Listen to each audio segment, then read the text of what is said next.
live in Atlanta, and I still think about this. It happened while I was in 5th grade, and no matter how many times I try to tell myself that it was just my imagination, I know what I saw.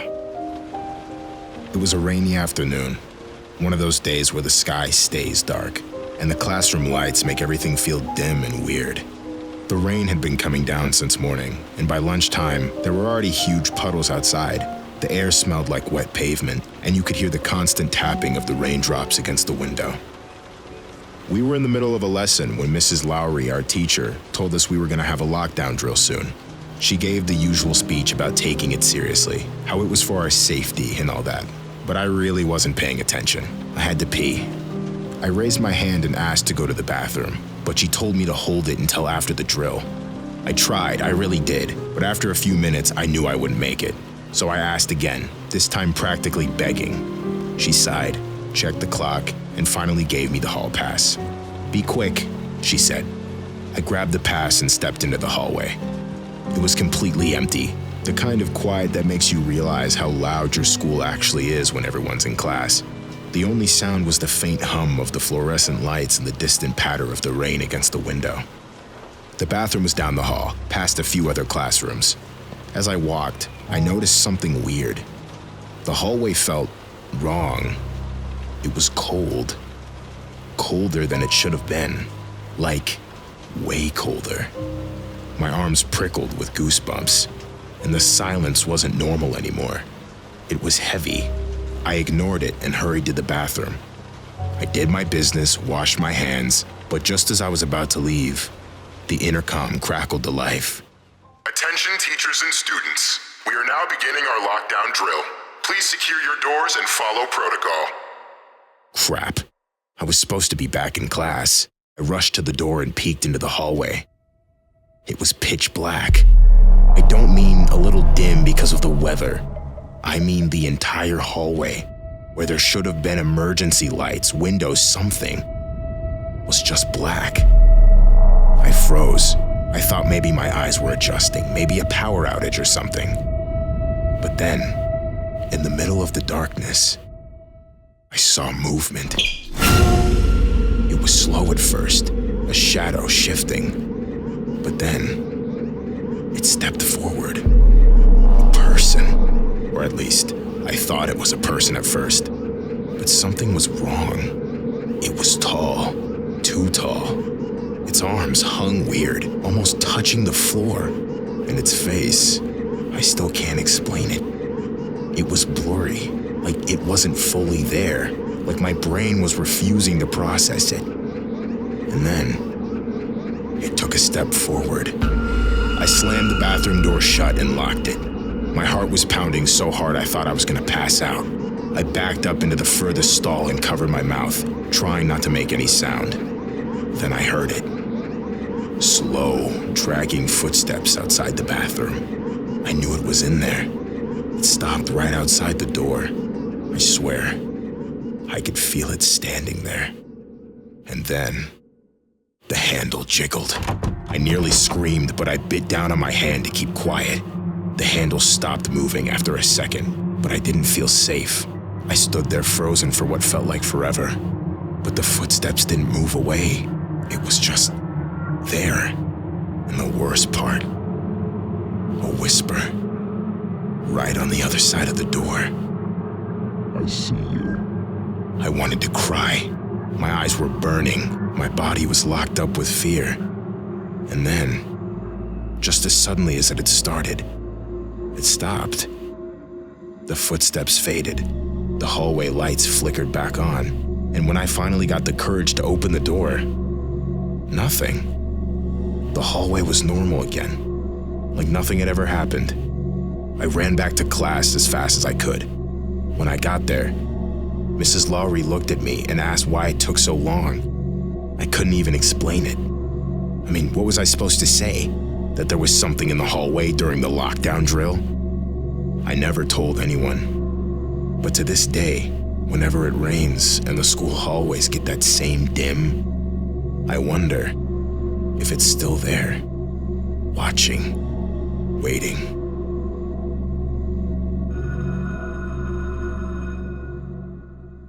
Hey, my name's Derek.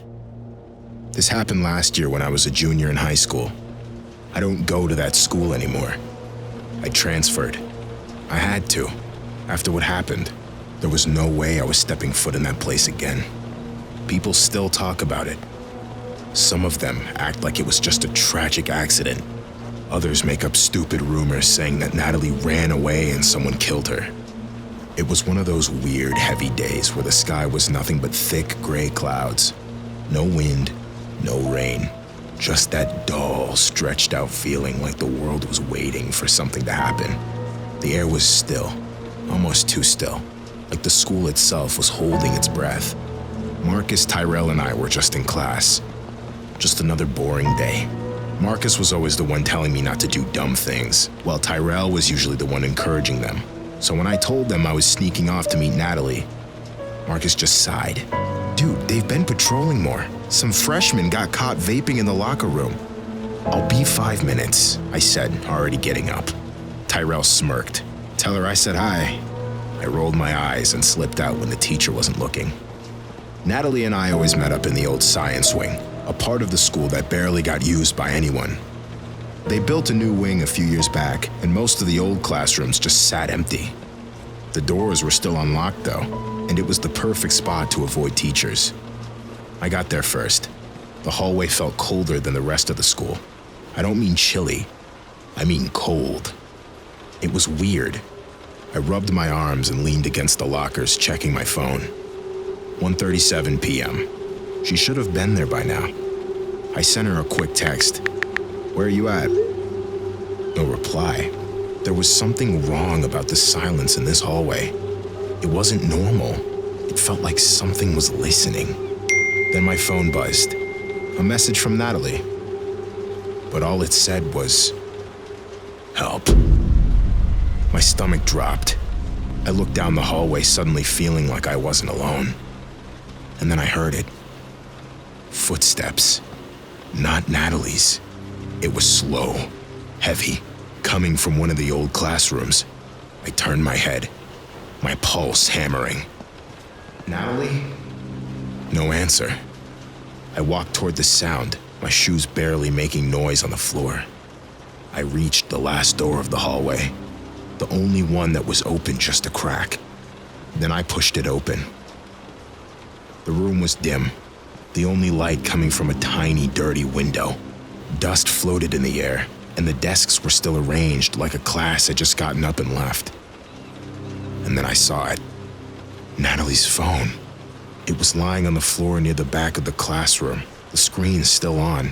The same message, help, was open in our chat, but Natalie was gone. I swallowed hard, my hands ice cold. Natalie? I called again, but my voice didn't even sound like mine anymore. Silence. Then, from the hallway, another set of footsteps. But this time, it was fast, coming straight for me. I turned so quick I nearly slipped. But the hallway was empty. Just the flickering lights and that awful heavy silence. I texted Marcus and Tyrell, come to the old science wing now. And then, the door slammed shut. I spun around, grabbing the handle, yanking it as hard as I could, but it wouldn't budge. Then, something moved behind me. I didn't see it. I felt it. A presence right there, standing just inches away. I turned my head just enough to see the reflection in the classroom window, and for a half second, I saw someone standing there. Not Natalie, someone taller. And then, pounding on the door. I screamed, or maybe that was Marcus. I don't even remember anymore. The next thing I knew, the door was flying open, and I was stumbling out into the hallway, my friends looking at me like I was crazy. What the hell, man? Marcus said, grabbing my arm. I couldn't even speak. I just shoved Natalie's phone at him. She was here, I managed to say. Her phone was here, but she's gone. They found her 2 days later, in the gym storage closet on the opposite side of the school. She was dead. The official report said she must have hit her head, that she got locked inside and couldn't get out. But that doesn't explain how she got from the science wing to the gym. That doesn't explain why her phone was with me when she was found across the school. And it sure as hell doesn't explain what I saw in the reflection. I transferred schools after that. I couldn't stay. But no matter where I go, I still feel like something is watching me.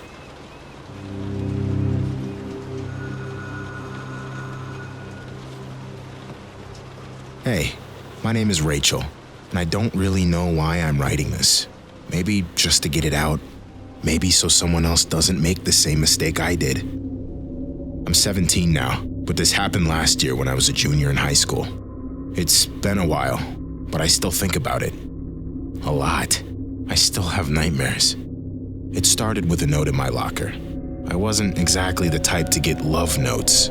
I had my close friends, sure, but I wasn't the prettiest or most popular girl in school. I was just me. But there it was, a folded up piece of notebook paper, wedged between my books. I remember feeling stupidly excited like I was in a rom-com. I unfolded it quickly, my fingers shaking a little. I like the way you laugh. You should let me make you laugh more. Meet me in the library later. No name, but I knew who it was. Ryan had been in my English class since freshman year, but I didn't start noticing him until last semester.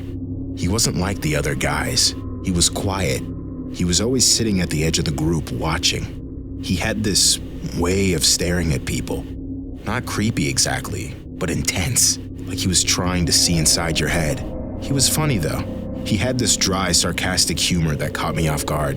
And sometimes, he'd whisper things to me in class that made me snort laugh when we were supposed to be reading. I liked him. I really did. And I thought he liked me too. That afternoon, I went to the library, pretending like I just happened to be there. I sat at a table near the back, pulling out a book I knew I wasn't even gonna read. And then his voice, right behind me. "Hey, Rachel." I jumped, turning around. Ryan was standing there, holding a notebook, his eyes dark and amused. "I need help with my homework. Can you help me after school?" His voice smooth, casual. But something about the way he looked at me, like he already knew my answer, made my stomach flip. I said yes. At lunch, I told my best friend Lena and Jess. They immediately started hyping me up. "Oh my God, finally," Lena said. "You've been obsessed with this guy for months." Jess smirked. "Just don't get murdered." I laughed. I shouldn't have. We met after school. He told me he knew a quiet spot we could go to where no one would bother us. It was the woods across from the school. I hesitated. "The woods?" Ryan smiled. "It's not far, I promise, you'll like it." I should have said no. The trees swallowed us as we walked, the sounds of the school fading behind us.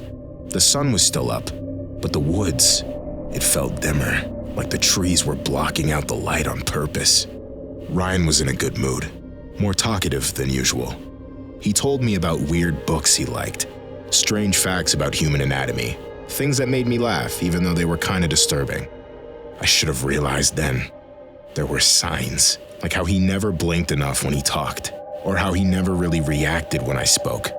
He just watched me, or how when we passed a dead squirrel on the ground, he stopped to stare at it for too long. But I ignored it, because I liked him. We reached the clearing. Ryan turned to me, his eyes bright, his face excited in a way that I'd never seen it before. "I want to show you something." He grabbed my wrist and led me forward. I was smiling, about to say something flirty, but then I saw it, and everything inside me went cold. My dog, the one I had since I was 10, the one I told my friends about 100 times, the one Ryan must have overheard me talking about in class. She was tied to a tree, her body cut open, her insides spilling out, dangling from the rope like decorations. Her eyes were still open. I screamed. Ryan smiled. "I did it for you." I ran. I don't even remember how I got my legs to move, but I ran so fast I couldn't breathe. Branches slashed my arms, my legs burned, my heart slammed against my ribs. Behind me, I could hear Ryan running too, chasing me, laughing. I burst out of the woods, nearly tripping over my own feet. My phone was in my hand. Before I even realized it, my hands fumbling to dial 911. "Help! He killed my dog. He's trying to... I turned back. Ryan was gone. The police searched for him. They went back to his house, questioned his parents, checked the whole town. But Ryan was gone. Like he never even existed. Like he just walked away from his life and disappeared. It's been a year. I transferred schools. I don't go near the woods anymore.